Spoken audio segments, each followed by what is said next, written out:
आज शहबाज शरीफ साहब ने तो कहा कि कोरोना के बजाय वज़रा एक दूसरे से लड़ रहे हैं। राना साहब, ये बड़ा ज़बरदस्त मौका था आपके लिए बतौर लीडिंग अपोजिशन, लेकिन मानीखेज़ खामोशी नून लीग की नज़र आ रही है जो हुकूमती हलकों में चल रहा है इसको लेके, या ये कोई स्ट्रेटेजिक है, प्लान का हिस्सा है, इसलिए खुलकर नून लीग इस पर बात नहीं कर रही? नहीं, देखें, जो लोग सही बात कर रहे हैं तो उन लोगों को एक ऐसा अंदाज़ इख्तियार करना कि उनकी बात जो है वो ऐसा लगे कि वो हक सच की आवाज़ नहीं है, या वो सही जो मसाइल हैं उनकी निशानदेही नहीं कर रहे, बल्कि वो अपोजिशन के साथ मिलके या किसी और के साथ मिलके या किसी के कहने के ऊपर जो है वो ये गुफ्तगू कर रहे हैं। राजा रियाज साहब ने जो बात की है, उनकी एक एक बात जो है वो बिल्कुल दुरुस्त है, मैं उसकी तायीद करता हूँ। वो एक पॉलिटिकल वर्कर की बात है, लेकिन ये बात उनके अपने ज़मीर की आवाज़ है। इसमें कत्तन कोई ना मुस्लिम लीग नून का कोई अमल दखल है, ना किसी और का कोई अमल दखल है, ना हम इस बात को बढ़ाना चाहते हैं, ना हम इस बात को जो है वो इंडोर्स करना चाहते हैं, ताकि ये ना हो कि कल को कोई ये कहे या राजा साहब पे ये इल्ज़ाम लगाए कि जी राजा साहब तो ये किसी के कहने पे बात कर रहे हैं। और यही होता है कि जो आदमी कोई सही बात करता है उसके जो है वो ताने बाने जो है वो किसी साजिश से जोड़ दिए जाते हैं, और फिर कहा जाता है कि ये आदमी तो जी फ़लाँ साजिश की वजह से या फ़लाँ मामले की वजह से जो है अपनी पार्टी के ख़िलाफ़ जो है वो बात कर रहा था। राजा साहब ने जो बातें की हैं, देखें, क्योंकि पाकिस्तान में जमहूरियत जो है वो डीप रूटेड नहीं है, इसलिए हर दौरे हुकूमत में हम इकट्ठे हुकूमत में भी रहे हैं, उसके बाद अपोजिशन में इकट्ठे भी रहे हैं, उसके बाद फिर हमने आमने सामने जो है वो गवर्नमेंट और अपोजिशन भी की है। हर दौर में ये मसाइल दरपेश रहे हैं, लेकिन दो चीज़ें जो हैं वो इस वक्त मुख्तलिफ हैं। एक तो ये है कि इन मसाइल में इजाफा हुआ है। ये जो शिकायत पॉलिटिकल वर्कर्स को और असम्बली मेंबर्स को पहले होती रही हैं वो आज भी हैं, लेकिन पहले से ज़्यादा हैं, जैसे राजा साहब ने बात की है। दूसरा यह है कि पीटीआई का तो नारा था ये कि हमने इन चीज़ों को ख़त्म करना है। तो जब ख़त्म करने का नारा हो और वो शिकायत जो है वो बढ़ जाए तो फिर ठीक है, जो लोग फिर हक सच की आवाज़ करने का दम खम रखते हैं उन्हें ये आवाज़ जो है वो बुलंद करनी चाहिए।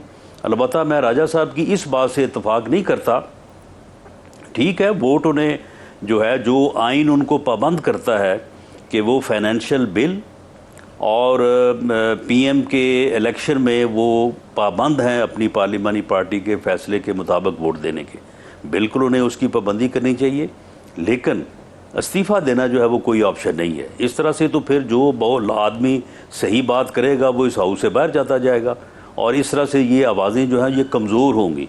ज़रूरत इस बात की है कि ये आवाज़ें तवाना हों, और जो लोग बात करते हैं वो अपने तरीके से, अपने सलीके से और आइन और कानून के मुताबिक जो है वो अपनी आवाज़ बुलंद करें, ताकि ये चीज़ें ख़त्म हों, ये चीज़ें जो हैं वो कम हों। ब्यूरोक्रेसी का रोल जो है वो अपना इख्तियार जो है वो उसी हद तक रहे जहाँ तक उनका इख्तियार है। जो पॉलिटिकल डोमेन है ये बहुत ज़्यादा इनक्रोच हुआ है, और ये आज से नहीं, ये पहले से इनक्रोच है, और किसी दौर में ज़्यादा इंक्रोचमेंट बढ़ जाती है, किसी दौर में ज़रा कम हो जाती है, लेकिन ये मुकम्मल तौर पे जो है वो ख़त्म होनी चाहिए।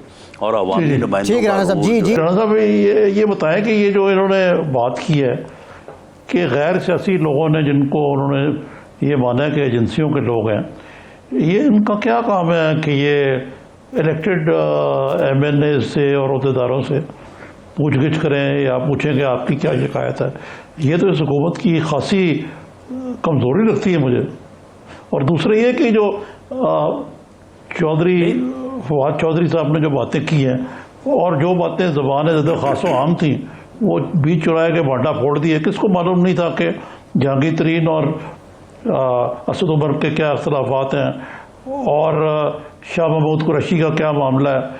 तो ये इसका क्या मतलब लिया जाए कि खान साहब एक दूसरे से लड़ा रहे हैं इनको, या ये हुकूमत कमज़ोर पड़ती जा रही है? नहीं, देखें, जब इस किस्म के इख्तलाफात या राजा रियाज साहब जो बात कर रहे हैं, ये तो कोई इख्तलाफात की बात नहीं कर रहे।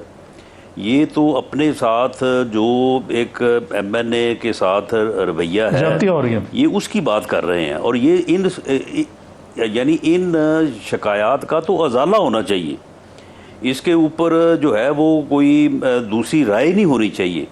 तो ये मामला तो ये ऐसा है कि कोई सीनियर आदमी जो पार्टी का सीनियर आदमी है और या जो गवर्नमेंट में जो पॉलिटिकल सीनियर पोजीशन पे लोग हैं, ये काम राजा रियाज साहब खुद करते रहे हैं। जब ये सीनियर मिनिस्टर थे, मैं भी इनके साथ उसी कैबिनेट में था, तो MPAs को गिले हो जाते हैं, कोई ना कोई मसला जो है वो बन जाता है, तो उसका फौरी तौर पे जब भी कभी पता चलता था कि जी फलां आदमी को गिला है, तो उस सीनियर लेवल से जो है वो रब्ता किया जाता था। तो ये उनका गिला बिल्कुल जायज़ है। उन्होंने बड़े यानी पार्टी डिसिप्लिन में रहते हुए उन्होंने on the floor of the house जो है वो पहले बात की है, उसके बाद फिर उन्होंने अगर किसी प्रोग्राम में बात करना पड़ी है तो बात की है। तो चाहिए तो ये था कि जब इनकी बात on the floor of the house हुई थी, तो उसके ऊपर जो है वो फौरी तौर पे जो सीनियर पोजीशन पे लोग हैं, जिनका हर वक्त जो है वो वज़ीर-ए-आज़म से भी रब्ता है, इनसे भी रब्ता है, क्योंकि आखिर एक MNA जो है, MNA एक ऐसी जो है वो आइडेंटिटी है कि जिसके वोट से जो है वो वज़ीर-ए-आज़म बनता है, जिसके वोट से लीडर ऑफ द अपोजिशन बनता है, जिसके वोट से जो है वो गवर्नमेंट बनती है। तो ये बिल्कुल ये गिला जो है वो जायज़ है। और जो बातें की हैं फवाद चौधरी साहब ने, वो वैसे तो खैर सबको मालूम थी और सबके जो है वो ज़हनों में ये चीज़ थी, लेकिन उनके बात करने से एक कन्फर्मेशन हुई है, एक बात की जो है वो तस्दीक हुई है। और फिर जब उन्होंने कैबिनेट में बात की है तो पता ये चला है कि वहाँ पे फिर किसी ने उसको जो है वो कंट्राडिक्ट भी नहीं किया। सबने कहा है कि जी हाँ बिल्कुल ये बातें जो हैं ये दुरुस्त हैं। जी राणा साहब ये बताएं कि आप तो क्योंकि अपोजिशन में, तो अब ये फ़िरौन के घर अगर मूसा पैदा हो गया तो आपको तो कुछ अपोजिशन करने की लगता है कोई ज़रूरत ही नहीं है। लेकिन मेरा आपसे तो सवाल ये है कि आपकी हुकूमत में भी ये बैग वाले या इस टाइप के लोग, स्पेशल असिस्टेंट या बशीर तो होते थे। इस हुकूमत में क्या बहुत ये जो आइनी मुद्दत है उससे ज़्यादा है? आइनी तो जो वो दी गई है क्या नाम है, जो एक कैद होती है कि इतने एडवाइज़र हो सकते हैं, इतने काबीना में हो सकते हैं। लेकिन सबसे सितम्बरी हुई है जिसका तरफ इन्होंने इशारा किया था कि बाबर अबान जो है पार्लियामेंट्री बोर्ड के वो वजीर हैं वहाँ, और वो मेंबर ही नहीं है। इसमें निज़ामी साहब दो चीज़ें हैं। एक तो यकीनन सेनेट जो है वो ईवान बाला है और सेनेट के मेंबरान जो हैं वो भी मुंतखब लोगों के ज़ुमरे में ही आते हैं, लेकिन अवाम के वोटों से बराह रास्त मुंतखब ऐवान जो है वो कौमी असम्बली है, और कौमी असम्बली के वोटों से ही जो है वो कोई वज़ीर-ए-आज़म बनता है। तो एक तो ये चीज़ है कि जो कलीदी ओहदे हैं उनके ऊपर, यानी ये ओहदों के ज़्यादा या कम होना उतना मैटर नहीं करता जितना कलीदी ओहदे जो है वो मैटर करते हैं। यानी जो वज़ारत फ़ाइनांस है वो एक बहुत इम्पोर्टेंट वज़ारत है। इसी तरह से स्टेट बैंक का गवर्नर होना एक बहुत ही इम्पोर्टेंट चीज़ है। इसी तरह से जो वाटर एंड पावर है वो बहुत इम्पोर्टेंट मिनिस्ट्री है। इसी तरह से जो इंफॉर्मेशन है, यानी अब यहाँ पे हुआ दरअसल ये है, और इसलिए जो है वो ज़्यादा ये चीज़ें जो है वो नज़र आई हैं या लोगों को इसके ऊपर ज़्यादा शिकायत जो है वो हुई है कि जितनी भी यानी वजारतें हैं या कैबिनेट डिवीज़न जो हैं जो उनमें इम्पोर्टेंट हैं, वहाँ पे जो है वो गैर मुंतखब लोगों का जो है वो कब्ज़ा है। अब आप मुझे ये बताएं कि अगर PTI की कोर कमेटी में शहजाद अकबर साहब जा बैठेंगे तो फिर वहाँ पे जो कोर कमेटी में कोई 22 साल से बैठा है, कोई 18 साल से बैठा है, कोई 16 साल से बैठा है, उनको तो सबको उठ के बाहर आ जाना चाहिए ना फिर। ठीक है। तो ये इस किस्म के जो फैसले हैं, ये इस किस्म की जो इम्पोर्टेंट पोजीशंस हैं, जब उनके ऊपर आप गैर मुंतखब लोगों को या ऐसे लोगों को जो हकदार नहीं है उनको बिठाएंगे, तो फिर जो बाकी रेस्ट ऑफ दी टीम है उसमें जो है वो बददिली भी फैलेगी और शिकायत भी होगी। जी, ये मैं ज़रा थोड़ी सा मुख्तलिफ मौजू है, अगरचे है एक ही, लेकिन कि ये जो Balochistan national party Mengal group अलग हुई है, उनके जरदारी साहब से भी रब्ते हुए हैं, कोई APC की भी बातें हो रही हैं। शहबाज शरीफ साहब भी ये कह रहे हैं कि जब वो कोरोना की क्वारंटीन से निकलेंगे तो वो इस सिलसिले में कोई इनिशिएटिव लेंगे।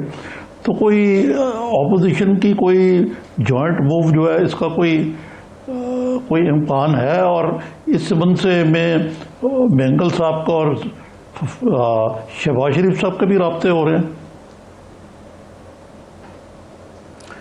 देखें, ये जितने भी ऑप्शंस की आपने बात की है, ये सारे ऑप्शंस हो सकते हैं, सारे ऑप्शंस अवेलेबल हैं और ये जमहूरी है, आइनी है, अंडर द रूल्स हैं। इनके ऊपर अगर कोई काम करता है तो ये कोई गैर आइनी बात नहीं है, ये कोई रूल से ओवर एंड अबव बात नहीं है। लेकिन मैं अख्तर बेंगल साहब ने जो फैसला किया है, उस फैसले को इस बात से जोड़ना जो है वो मैं समझता हूँ उनके साथ ज़्यादती होगी।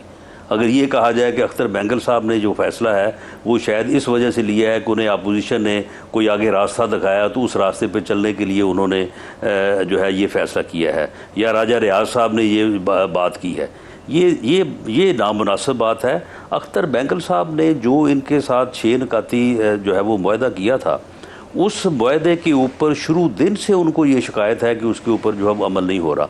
ठीक 6 महीने बाद उन्होंने ये बातें on the floor of the house भी और ईवान से बाहर भी उन्होंने ये बातें वो करते रहे हैं। पिछले साल भी उन्होंने आगे डेडलॉक पैदा किया था और उन्होंने कहा था कि जी आप इनके ऊपर अमल करें वरना जो है वो हम अपने फैसले पर नज़रसानी करेंगे।